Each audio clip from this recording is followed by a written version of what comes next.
So let us summarize and review where we are so far in the story. So there are three major interests, forces that are pushing the United States towards war with Iran. The first is the Israel lobby. Remember that the Israel lobby is composed of both Jewish interests as well as Christian interests, right?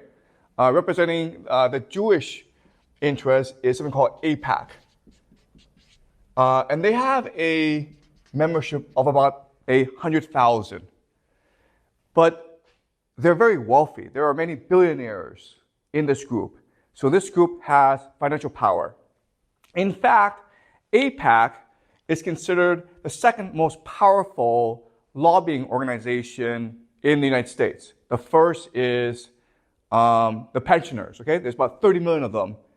And their lobbying organization is the most powerful. But AIPAC is second. But also in the Israel lobby are the Christian Zionists, right? So for example, the organization Christians United for Israel has 7 million people in its membership. So together, the Christian Zionists and AIPAC are extremely powerful force in government. And they want a war in the Middle East in order to advance Israel's interests. Also remember that America is now addicted to empire, because empire represents easy money. All money has to be channeled through the US. And so there are many people in the US who just basically make their money by speculating on money, okay? So for example, Wall Street. And that has made Wall Street extremely powerful right now in US politics. And the third force is Saudi Arabia. Remember that in our discussion of Saudi Arabia, we learned that the major conflict in the Middle East is actually not between Israel and Iran, but between Saudi Arabia and Iran. For Israel, Iran is a security threat because it supports Hezbollah and Hamas. But for Saudi Arabia, Iran represents a threat to its very existence. Okay? So Saudi Arabia must resolve the Iran problem soon. Right? Now, how these three forces manifest themselves is through Trump. Okay? So basically, Trump is their champion. And privately, there's a man named Jared Kushner, who is Trump's son-in-law. He's married to Trump's favorite daughter, Ivanka Trump, okay? And Jared Kushner happens to be very good friends with both Benjamin Netanyahu, who is the leader of Israel, as well as Mohammed bin Salman, who is the leader of Saudi Arabia. Now, Jared Kushner's father, Charles Kushner, was a very prominent sponsor of AIPAC. In fact, when Benjamin Netanyahu comes to stay in the United States, he lives with the Kushner family. So one night, Benjamin Netanyahu had to stay in Jared Kushner's bedroom, and Jared Kushner had to sleep in the basement. Okay, that's how close they are. And Jared Kushner is friendly with MBS, the leader of Saudi Arabia, so friendly that when Jared Kushner started a private equity fund, Saudi Arabia invested $2 billion. Okay? So through Jared Kushner, these three forces are able to exert influence on Trump. As we also discussed, it's very likely that Trump will become president of the United States again in November, and he will pick Nikki Haley as his VP. And that means that Nikki Haley will be the one in the Trump White House pushing for war against Iran. As we discussed, Nikki Haley makes most of her money from the Israel lobby, okay? The anti-Iran lobby. We know from the first Trump administration that these forces are able to exert tremendous influence on Trump. Okay? And the evidence is, one, Trump withdrew from the Iran nuclear deal that would have secured peace between the United States and Iran. Okay? Trump moved the United States Embassy from Tel Aviv to Jerusalem in Israel, which was a major, which caused major friction in the Middle East. Okay? We also know that Trump ignored the fact that MBS killed a journalist. Okay? So we also know that Trump has been very friendly with Saudi Arabia. We also know that Trump sponsored the Abraham Accords, which is trying to bring peace between Israel and other Arab countries and unite them against Iran. Okay? The last thing that Trump did, which is the most important, is that in January 2020, Trump ordered the assassination of General Qasem Soleimani, who is the leader of the who is the leader of the Iranian Revolutionary Guards. Okay? So from all this, we can suspect that in a second Trump term, war with Iran will be a major priority. Okay? So is this clear so far? All right. Now, we also discussed that, okay, even though there are these forces that want war with Iran, ultimately it is the U.S. military that must implement this war. And if the U.S. military refuses to go to war, then the war can't happen. So we discussed that, unfortunately, the U.S. military is very different from what it was 30 years ago. Okay? 30 years ago, the U.S. military maintained very standard military doctrine. Okay? They maintain three very important principles that all militaries must maintain in a time of war. The first is mass forces. B is avoid encirclement, right? And the third is protect supply lines.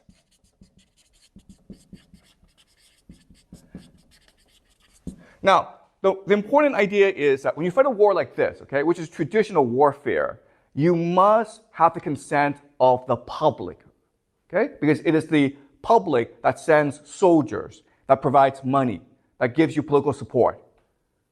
But in 2003, the US military changed its military doctrine to one of shock and awe. Okay? And what shock and awe means is that you don't have to follow these three principles anymore. You can use air supremacy. You also have technological omniscience. And you also have special forces. And this allows you to fight wars cheaply, quickly, and decisively so that you no longer need public political support for fighting wars. And as we also discussed, this created the idea of hubris in the American military. So the American military, because of the 2003 war in Iraq, are confident they can win any war, any place, against any enemy. But we know that this doctrine is actually not true. And we know because of something called Operation Prosperity Guardian. Okay? So a few months ago, the Houthis, which are a rebel group in Yemen, they started to attack ships in the Red Sea. Okay? And a lot of trade goes through the Red Sea. So the American military dispatched a massive naval force against the Houthis. Were the Americans able to defeat the Houthis? No, they were not. And so what are the Americans going to do about it? What can they do about the Houthis? What's the solution to this problem? You have these pirates, the Houthis, going around and attacking these ships, which is affecting international commerce. And that's why inflation is such a huge problem right now in the world. So what's the American military going to do about this? What can they do about this? The answer is nothing. Okay? The American military has no solution. Why? Because they don't have the forces necessary in order to undertake an operation against the Houthis. They have special forces, they have air supremacy, and they have technological omniscience, satellites, but they don't have infantry. They don't have lots and lots of ships. Therefore, they cannot stop the Houthis. Okay? And what's really important is that Joe Biden has come out and said that, yes, we know we are losing the war in the Red Sea, and yes, we know that we cannot stop the Houthis, but we are going to continue on this path. Okay? Does that make sense? And this is the idea of hubris. Not knowing your limitations. And when you are faced with your limitations, you refuse to accept your limitations. Okay? And that's why when the US military is given the order to invade Iran, they'll probably go along with it because they cannot imagine the possibility that they could be defeated in Iran. Okay? And then you have the Iran Revolutionary Corps, okay? The Revolutionary Guard. And as we discussed last class, they want war with the United States because they're very angry about US interference in Iran, right? So during the Shah regime, which was a brutal police state from 1953 until 1979, the Americans were the ones who were backing this police state. So there are many who are angry about this. They're also angry about the fact that the U.S. continues to protect Israel and Saudi Arabia. Okay? And they're also angry about the fact that Trump killed General Soleimani. Okay? And as we discussed, it's possible that the Revolutionary Guard Corps killed last week the president of Iran, Ibrahim Raisi, because he was preventing war. Okay? So they want war with the United States. So you see the map, right? You see the logic of this, where there are powerful forces in the United States pushing the United States towards war. You have Trump, who has basically agreed in his first term to raise or increase escalation with Iran. Within the Trump White House, there'll be Jared Kushner and Nikki Haley to push this war, both privately and publicly. The U.S. military has so much hubris that they think they can win this war, and Iran wants to provoke the United States into invading it. Okay? And the United States and Iran can have many, so Iran has many strategies in order to provoke the United States into war. Okay? Basically, the United States is looking for a reason, and Iran wants to give them a reason. And that's why I think war between the United States and Iran is very likely in the next 2 to 4 years. Okay, any questions so far? Are we clear about where we are so far before I move on? Any questions? Okay, so now let's talk about the actual war. So here, most of this is speculation, okay? But I'm using speculation in order to help us better understand what a war would look like, okay? So let's pretend that it's March 2027, okay? And Trump goes on TV.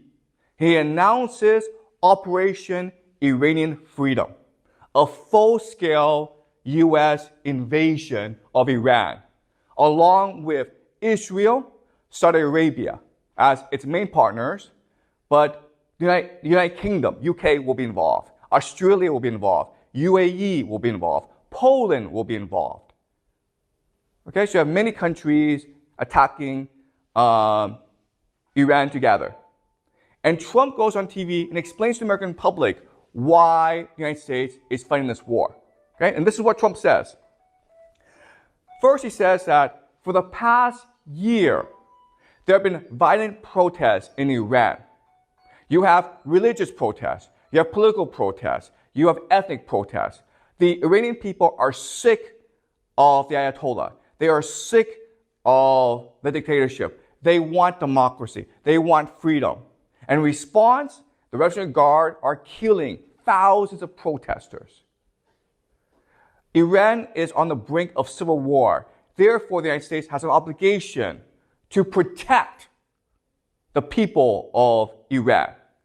Okay? The people of Iran are praying for freedom and democracy, and the United States, the world's greatest democracy, must give them democracy.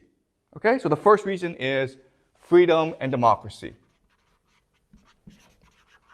Second, U.S. intelligence, along with Israeli intelligence, have discovered that for the past 2 years, Iran has been working very, very hard on developing a nuclear bomb. In fact, Iran is only 1 month away from having 3 nuclear bombs, so that New York City, San Francisco, and Los Angeles could all be destroyed. Okay? So to prevent this, we must strike first to stop Iran's nuclear program.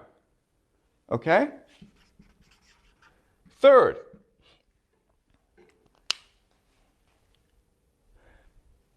Iranian proxies, the Houthis, Hezbollah, many groups have been disrupting shipping in the Middle East, in both the Red Sea and the Strait of Hormuz. 40% of the world's oil passes through that region, mainly to East Asia, China, Japan, South Korea. Our global prosperity is at stake. We must go to war to protect these shipping lanes and ensure that the oil goes to China, Japan, and South Korea so that they can continue their economic prosperity. So the United States, as the world hegemon, has a responsibility to protect global prosperity. Okay? 4, Iran has been launching attacks against our allies, Saudi Arabia and Israel. Hezbollah has been violently attacking Israel, killing dozens of Israelis, innocent Israelis. The Houthis have been attacking Saudi Arabia oil fields, damaging the economy. We have an obligation to protect our allies, our friends in the Middle East, okay? And the last reason is we know for a fact that the Iranian Revolutionary Guard Corps is a sponsor of terrorism. Last week in a mall, there were gunmen who went and killed 107 people. Our intelligence says that it was most definitely an Iranian operation. Okay? So for these 5 reasons, we have decided to invade Iran. But don't worry, this invasion will be successful because we have a lot of allies. The UK, Israel, Saudi Arabia, all friends, will be part of this operation. Our special forces are already in the country looking for their air bases and their missiles. We can knock them out at the beginning of the war. Also, we have been in contact with Iranian opposition groups. They want to overthrow the regime.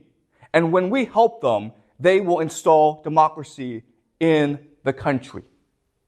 Our American military is the greatest in the world. In 1991, our military defeated Saddam Hussein in 100 hours. In 2003, our military defeated Saddam Hussein in less than 3 weeks. To prove that we are the greatest in the world, we will defeat Iran in only 2 weeks. So do not worry. We will be strong in protecting democracy, freedom, and global prosperity. Okay? So that's what Donald Trump will say to the people of the United States. Okay? And of course, you're going to have large-scale protests throughout the country opposing this war. But most people in the country will support this war. Okay? All right. So after this speech, the operation is launched. And on TV, we'll watch this on TV and the internet together, on YouTube together, okay? And we'll be so impressed by the power of the US military. This is Iran. This is the Strait of Hormuz. Saudi Arabia. Israel is here. Red Sea is here.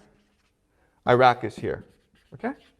So, in the Strait of Hormuz comes the USS Gerald R. Ford. It is a $13 billion super carrier. Okay?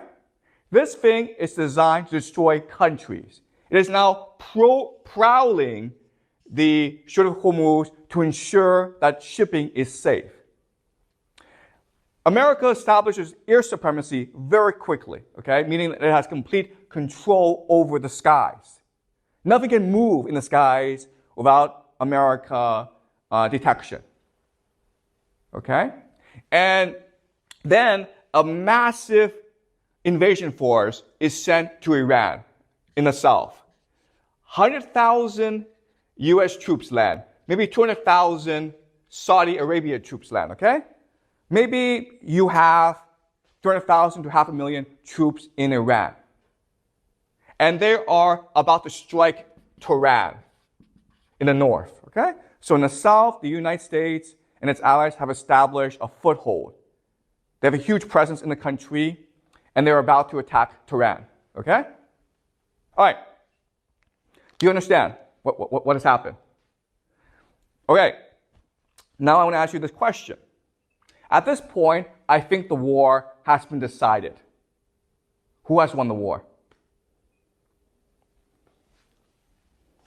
America has established air supremacy. It controls the skies. U.S. Navy controls the seas. You have 100,000 U.S. troops in country ready to strike Tehran. The war has been decided. Who has won the war?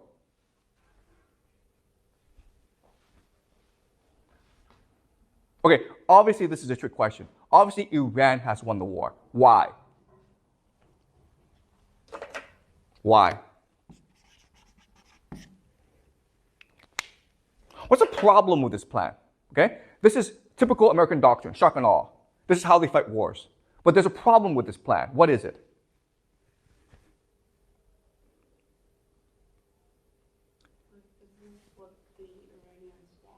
Why would the Iranians want this? Maybe like when they occupied the South, no one was in the South. Okay, let's go back to traditional military doctrine, okay? In traditional military doctrine, you have three principles, right? Mass forces, avoid encirclement, protect supply lines, okay? These are three things you must absolutely obey if you are going to war, okay?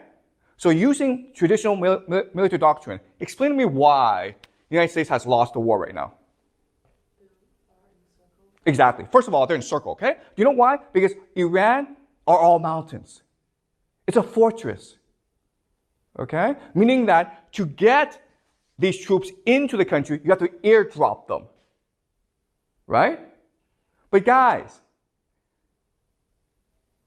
once you're in the country, you can't get them out of the country. You understand? Okay, so that's the first problem. They've been encircled, right? What's the second problem? They can't actually go north. Why not? Like it's too heavily defended because of all the mountains. That's right. And why else? And like it's very hard to move like tanks and equipment through mountains. Yeah, that's right, okay? So they failed to mass forces, okay? Iran is a population of 90 million people. You will need at least 3 to 4 million soldiers to even think about conquering the country. They've got 100,000 in this country, okay? And as Jack says, you can't move tanks through mountains. They're not designed for mountain warfare. What are you going to do? Okay? So they can't mass forces, and they've been encircled, and what else is a problem? And this is the biggest problem. They cannot have supplies. Exactly. They cannot be resupplied, okay? They have no supply lines. For them to be resupplied, airplanes have to drop ammunition, food into the country. But again, Iran is all mountains. So it's very easy for Iranians to shoot down the airplanes. Does that make sense? When you pass through mountains, you can't see what's on the ground. A random guy with a rocket launcher can just shoot down the helicopter, okay? Which is what the Afghans did against the Soviets in the Afghanistan war. And that's why the Soviets lost the war. A drone can take down any airplanes, okay? So, in other words, these guys are trapped. You think they're soldiers, but they're not. What they really are hostages. Okay? Does that make sense? You have too many people in the country, so you can't get them out of the country, but you don't have enough people to actually launch a strike against Tehran. And you can't resupply them. And they've been encircled by Iranian forces. All right? Does that make sense? Okay? Okay. Now, the logic of having 100,000 US troops in the country is that once in the country, all the resistance to the regime will rise up and strike against Tehran. The Iranian army will mutiny against the country. Okay? That's the hope. Why do we think this won't happen?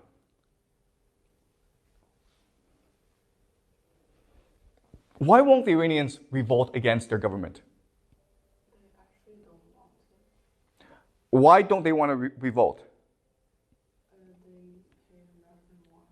That's right. Okay, so Iranians hate Americans. Okay, remember that Iranians remember the Shah. From 1953 until 1979, the Shah, the American-supported Shah, was running a brutal police state. So brutal that everyone in Iran revolted against the regime. Okay? That's number one. Why else would the Iranians not support the Americans? Why? That's the first reason. Iran has a bad history with America. Why else?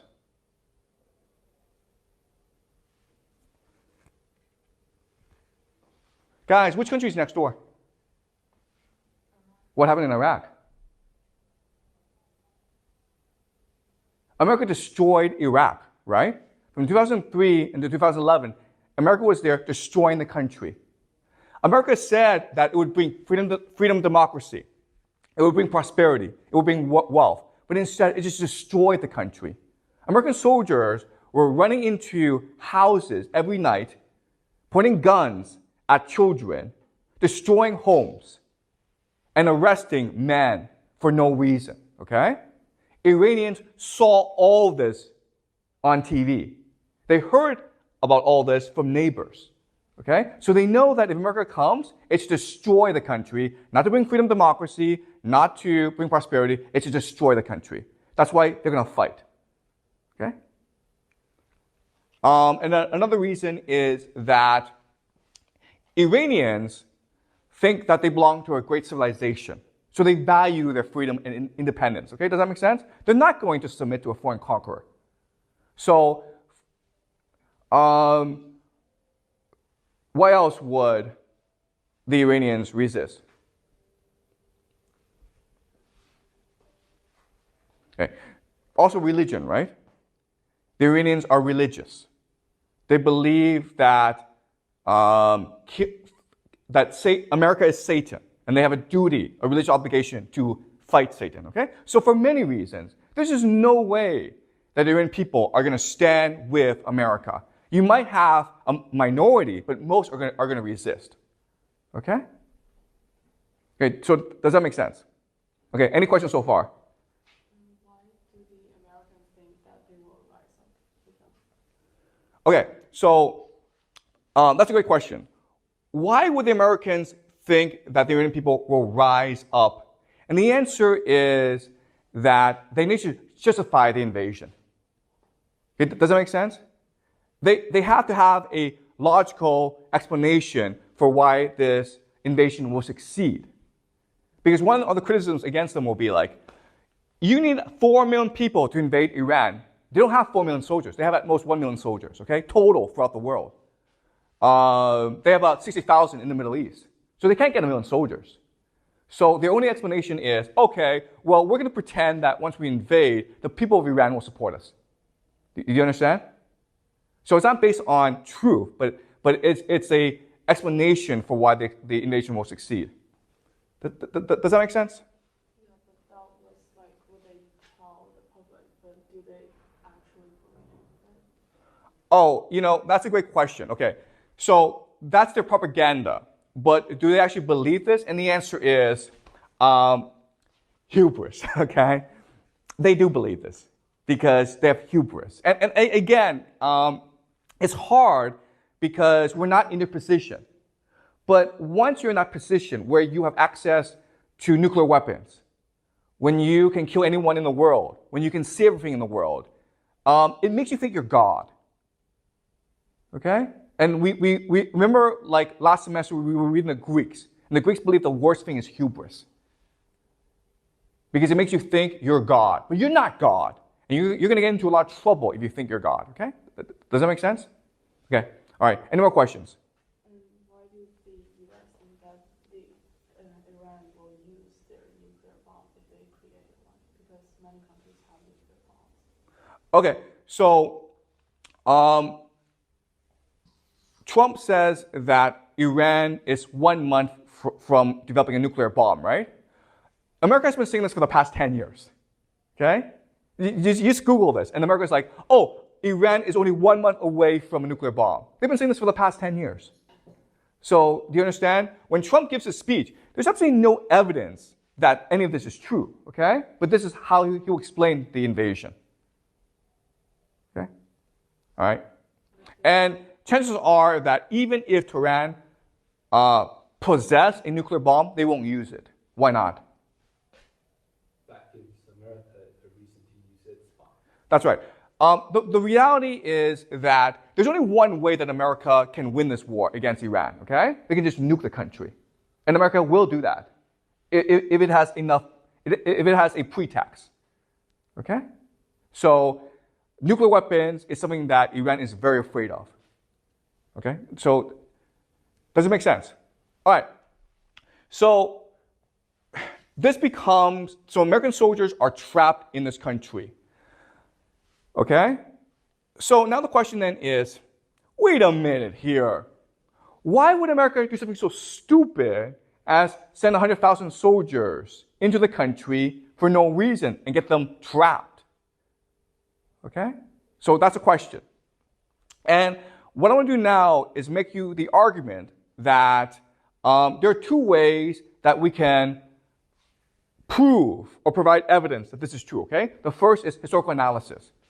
Historical analysis means that are there historical examples like this?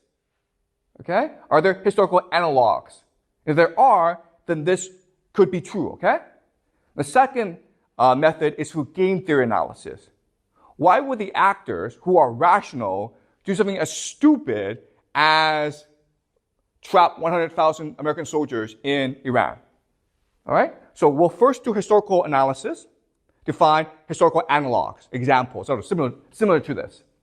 And then we'll look at game theory to try to reason out the motivation of the actors. Okay? So let's first look at game theory. Oh, sorry. Let's first look at historical analysis. Okay.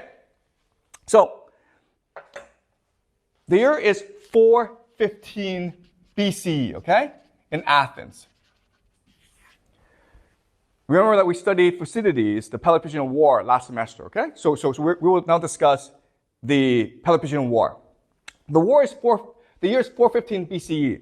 And for the past 17 years, Athens have been fighting a brutal war against Sparta, okay? It's a stalemate.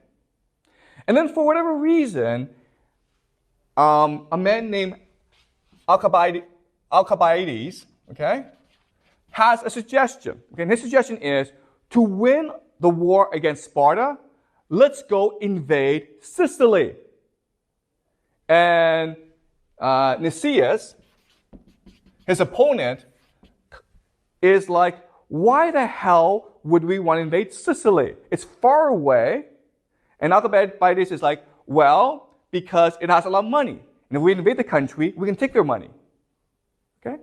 And it turned out, by making this argument, the people of Athens really support this argument. Okay? Because the reason why is war was costing them a lot of money.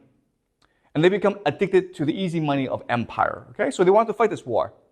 So Nicias has this great idea of how to convince people not to go to war. Okay? And what he says to the people is, okay, guys, I know you want to fight this war. I know that you think this war is a good idea, but Sicily is a huge place. It has a navy. Therefore, we need a massive expedition force against Syracuse and Sicily, okay? We need at least 5,000 soldiers. That's a lot, okay? Because the total Athenian population is about 50,000 people, okay? 5,000 soldiers is a lot for Athens. And we need about 100 ships. And the idea is Nicias is trying to scare people into not agreeing to not fight, okay? That's the idea. The Athenians say, that's a great idea. Let's send a massive force against Sicily and Syracuse so the war can be won just like that, okay? Shock and awe. So the problem, though, is that never before in its history has Athens sent a large expedition force against another power. Okay, does that make sense? When the Persians invaded, they were invading Athens. Athens didn't go invade Persia. So when you have sent a massive expedition force against another country, what is your number one problem? What is the thing that you must resolve? But the Athenians didn't really think about it because they had absolutely no experience in fighting a foreign war. They're fighting other people's land that other people are familiar with. Okay. So the enemy knows the terrain better than you do, okay? But there's actually a much bigger problem than that. And it is what? How do you supply the soldiers? Okay, the biggest problem is resupply. And this is something that the Athenians didn't think about because they never thought, they never fought a war like this before, okay? So they sent this huge expedition against Sicily. And Syracuse, which was a naval power, were surprised because they were like, why would the Athenians want to invade us, okay? So for the first year, the Athenians were destroying the Syracuse army. And the Syracuse army had to retreat back into their city, okay? And so the Athenians laid siege to the city. Okay, the Athenians, Syracuse is here, the Athenians are here. And the Athenians control the sea, right? Okay? So this situation is very similar to this situation, okay? Do you understand? But then what happened was that the Athenians couldn't resupply themselves. And the reason why is Syracuse also had a navy, and they could stop the Athenian navy from resupplying the Athenian troops. And therefore, the Athenian army was wiped out in Sicily. And this caused the Athenians to ultimately lose the war against Sparta, and it caused the Athenian empire to collapse. Okay? Do you understand? And again, historians have been trying to figure out for a long time why the Athenians would do such a stupid thing as to send a huge army against Syracuse. Because the risk of failure was catastrophic. Okay? And the only answer is, well, the Athenians had hubris, okay? They never really lost the war. And they had become addicted to empire, which is the same situation America finds itself in today. Okay? Does that make sense, guys? All right? So this has happened before in history, when the Athenians invaded Sicily and lost to Syracuse. Their entire army was wiped out in Syracuse, okay? Because they couldn't resupply their army. Does that make sense? Right. The second example we can look at is the Vietnam War. So in the beginning of 1960, okay, the beginning of the decade, most Americans have never heard of a country called Vietnam.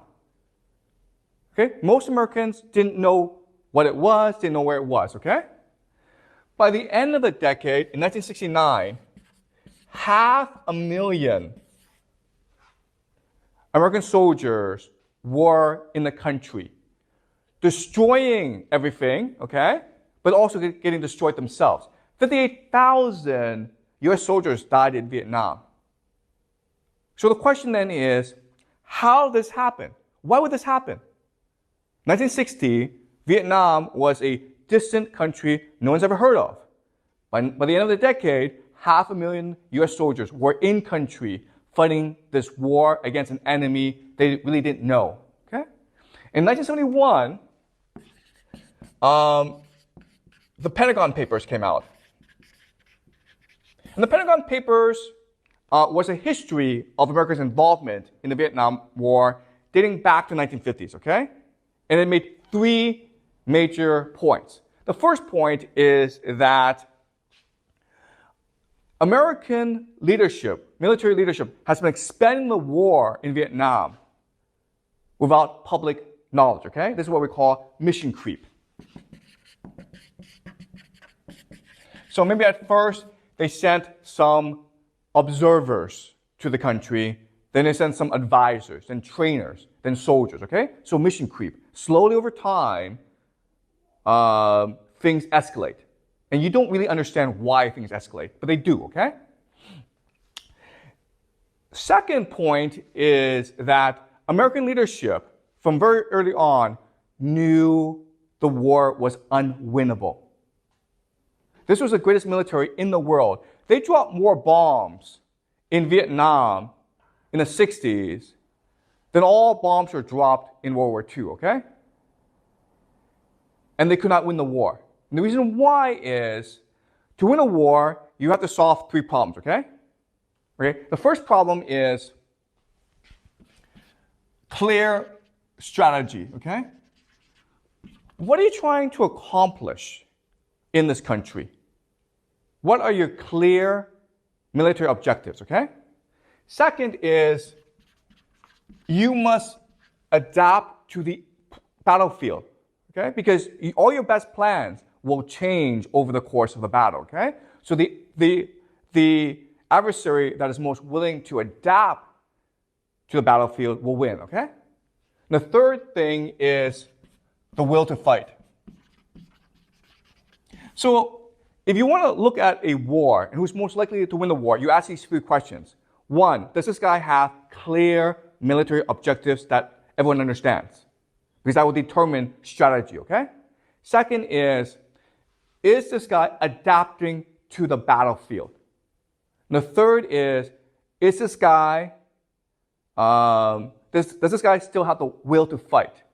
If the answer is yes to all 3 questions, then the person will most likely win the war.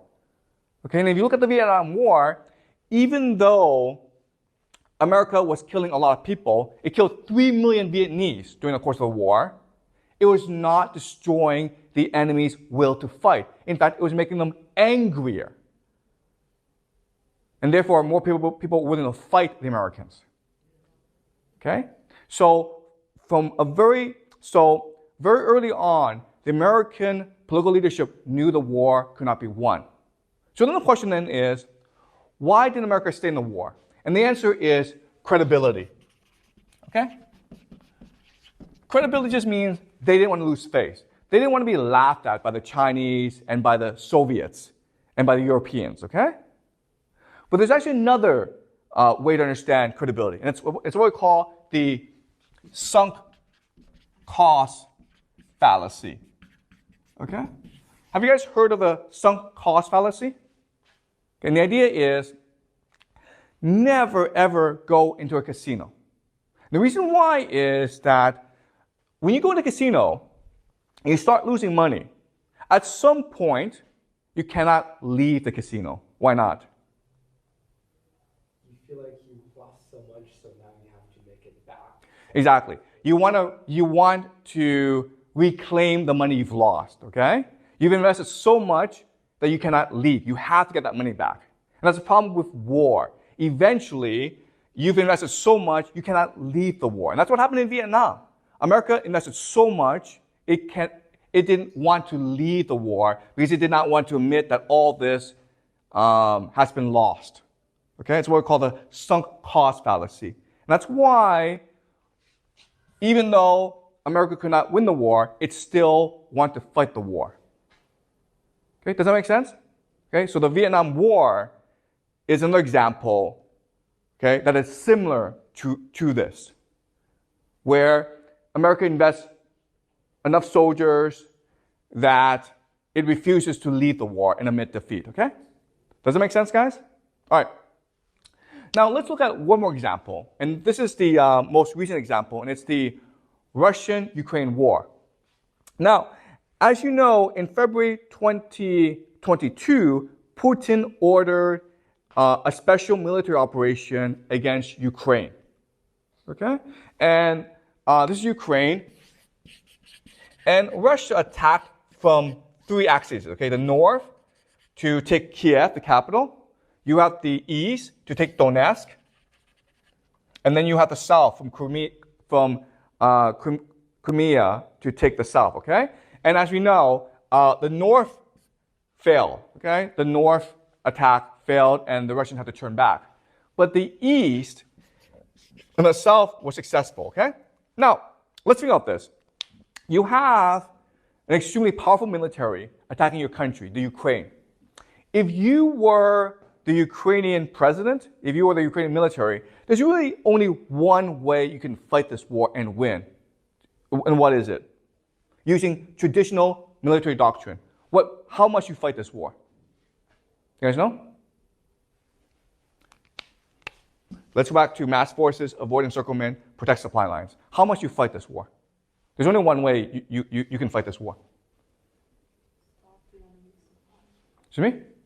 Stop the enemy. How do you disrupt supply lines? There's only one way you can fight this war and win. And what is it? The enemy is attacking you, right? So what must you do? Okay, the answer is you must retreat. Okay? Why? The enemy is attacking, right? So you pull back your forces. Why would you do that? What's the logic of that? Because then they have longer supply lines. Exactly, okay? It's that simple, okay? You want to overextend your enemy. Ukraine is a huge country, right? And Russia didn't send out that many soldiers, maybe 160,000. That's not that many soldiers. So if you just give them space, they're going to outrun the supply lines, okay? And then when they outrun the supply lines, you can encircle them and you can disrupt their supply. And that's the only way you can win the war, okay? What did the Ukrainians do instead? That's the only way to win this war. But what did the Ukrainians do instead, which made them lose the war? Yeah, so the Ukrainians refused to give up space, okay? They refused to give up land. They want to fight the Russians for every inch of territory. And eventually, because the Russians had more forces, mass forces, they were able to push through, okay? So that's the first major mistake that Ukraine made. But then last summer, Ukraine launched something called a counteroffensive, right? So once Russia was able to take space, because Russia is a land army, it started to develop fortifications, defenses, okay? Mainly artillery. And that 3 lines of defenses. And in the summer offensive, the Ukrainian military, for whatever reason, sent tens of thousands, hundreds of thousands of soldiers against this artillery, and the Russians blew everyone up, okay? Now, here's a question. Why are the Ukrainians doing this? They've lost the war now, right? They have no more soldiers. Right now, the average age of the Ukrainian army is over 40 years old. They have guys in their 60s and 70s fighting in the military. They don't have enough manpower. The war is lost. Why would the Ukrainians do this? First of all, why would they fight for every inch of territory? And why would they launch a counteroffensive against a superior enemy? What's the problem? Okay, the first is the president Zelensky, the guy's a TV actor, okay? Which means that he doesn't think strategy, he just thinks what looks good on TV. So for the first 2 years of the war, we're watching this on TV, right? And it looked as though the Ukrainians were going to win this war, right? I remember like 2 years ago, people were saying that the Ukrainians are going to march to Moscow and overthrow Putin. People were saying that, okay? And the reason why is that Zelensky is a master of public image manipulation, okay? He was distorting reality for people through television. The problem with that, though, is it's not reality, guys, okay? The reality on the ground is very different from TV, okay? So who else is like Zelensky in this world? Trump is exactly like Zelensky, okay? Do you understand? Trump is also concerned about what looks good on TV. He's like, I must look strong. We must look as though we're winning this war. He doesn't really care about strategy, okay? So, because of this, it's very likely that he orders a land invasion of Iran because it would look good on TV, okay? So, the problem with Zelensky is he cared about what looked good as opposed to actually what actually worked, okay? But you also have other problems, like you have extremists in the Ukrainian military, okay? And guys, these extremists, they're Nazis, they're neo-Nazis.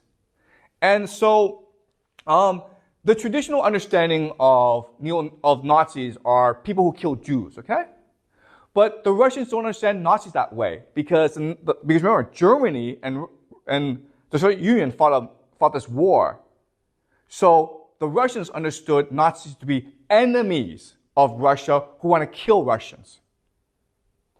And there were many neo-Nazis in Ukraine. They hate Russia. They want to kill as many Russians as possible. Okay? And they're the ones who are pushing for as much war as possible.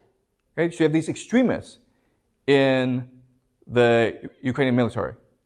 Okay? The last reason is NATO. So it's an open secret that NATO is helping the Ukrainian military against Russia. You have NATO military advisors devising strategy against Russia. Okay, so it's most likely that the summer offensive last summer was a NATO plan and not a Ukrainian plan. It's possible. We also know that NATO special forces are in the country directing missile strikes against Russian forces, okay? Which means what? If this is true, and if Ukraine loses the war, meaning that it doesn't have enough soldiers to continue to fight this war, what will NATO do? Yeah. I mean, according to what happened to Vietnam War and the Athenians' expedition against Sicily, it is most likely that the most likely outcome will be that NATO sends its own troops against Russia. Okay, so Macron of France have said that we want to send French soldiers, and the British Prime Minister has said that he is considering conscription for British people. Okay, which means that young British citizens will be drafted into the army to fight Russia. All right, so these are 3 historical examples that are very similar to what could happen in Iran. Okay, does that make sense, guys? All right, any questions before I continue?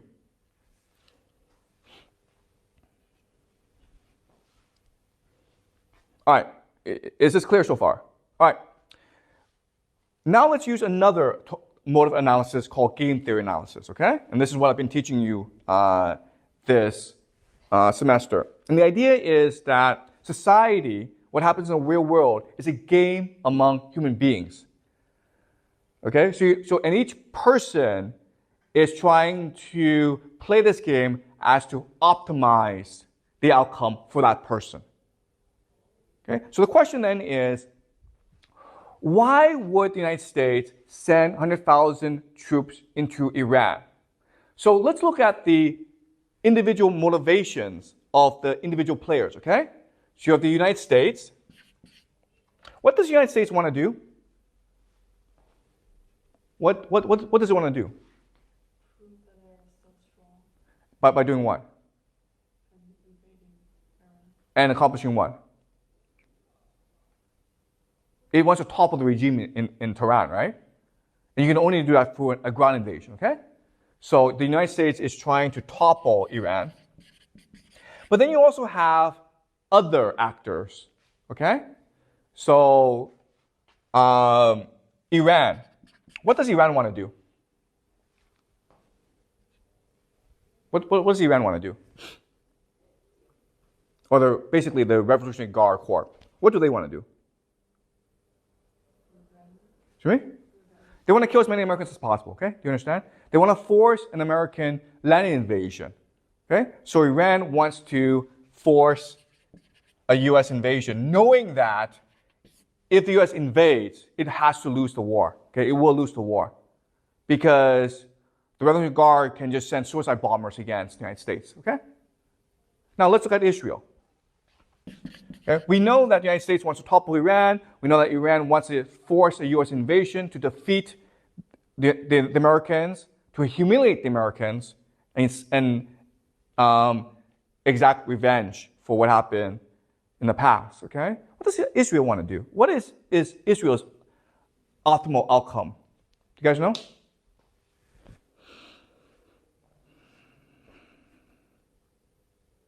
If you're Israel, what do you want to happen?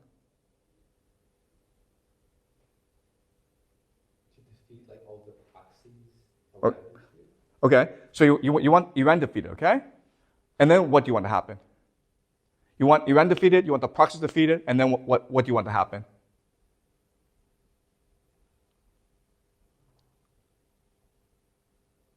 Do you want the United States to stay in the Middle East?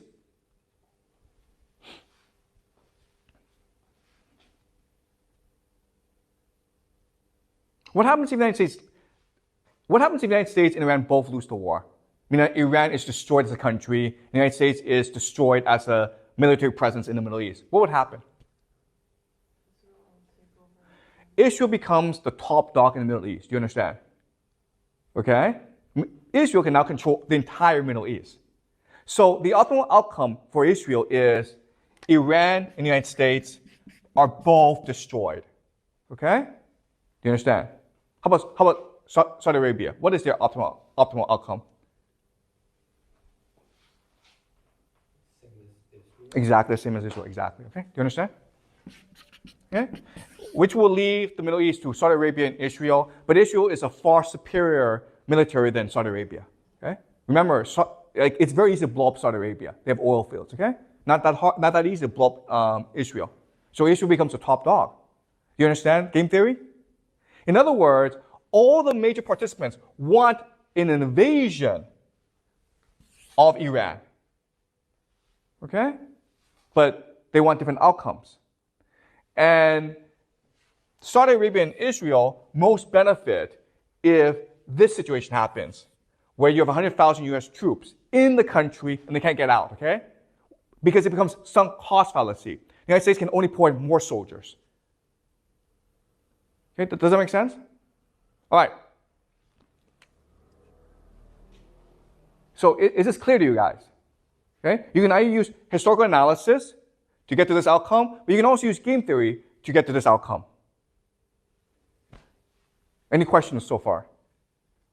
Under what circumstances will the U.S. use nuclear bombs? Okay, great, okay. So Celine asked the most pivotal question, okay? The United States has nuclear weapons, which is its ultimate trump card, right? So what Trump can say to Tehran is like, I have 100,000 troops in the country. You have to let them go, or I will nuke you. Okay? Do you understand? Trump can say that. Listen, I'm Trump. I'm Donald Trump. I need to look strong.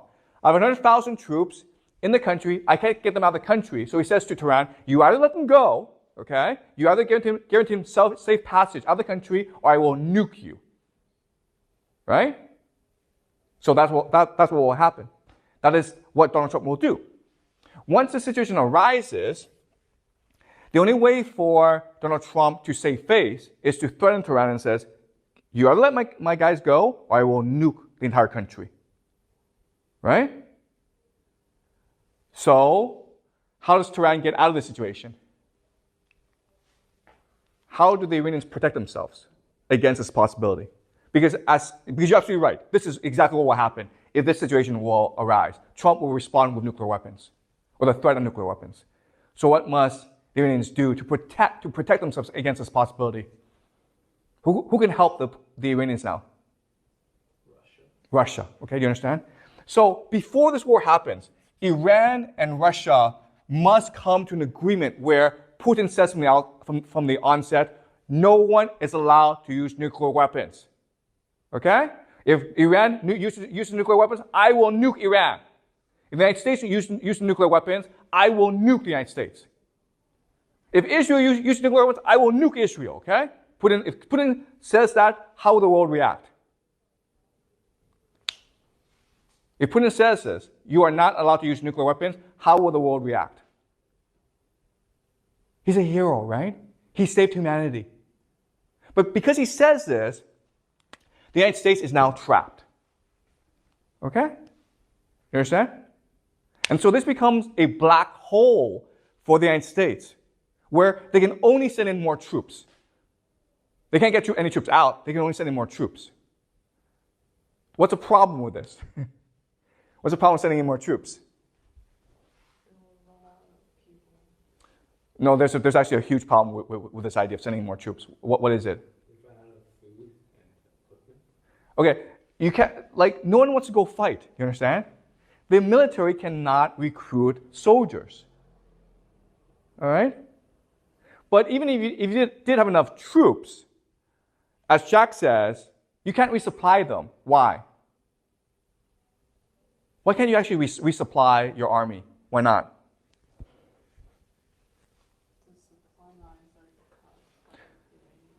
But there's a bigger problem than the supply lines. What is it? What do you need to create bullets and ammunition?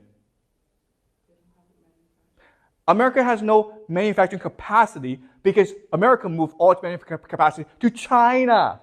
Okay? Remember this. So for every one ship that America can build, China can build 232 ships. That's what the Pentagon says. Okay, do you understand? So if this war were to happen, there's absolutely no way America can win this war. It's just completely trapped inside Iran. And once it becomes trapped, some cost fallacy comes into play, and America just puts in all its resources into the country, but it's a black hole. Okay? It cannot use nuclear weapons because Putin has said from the onset, you are not allowed to use nuclear weapons. All right? But now the question then is, why would Putin do that? Right? Why would Putin involve himself in this war? And that's what we'll discuss next class. All right? How Putin sees this war and how Putin will react in this war. Okay? But before we end, are there any questions about any of this? Does this make sense to you guys? Is this clear?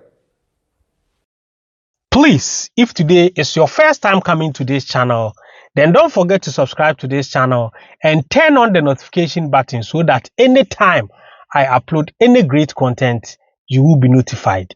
I'm always your guy, De-Graft Amoako. Thanks for watching.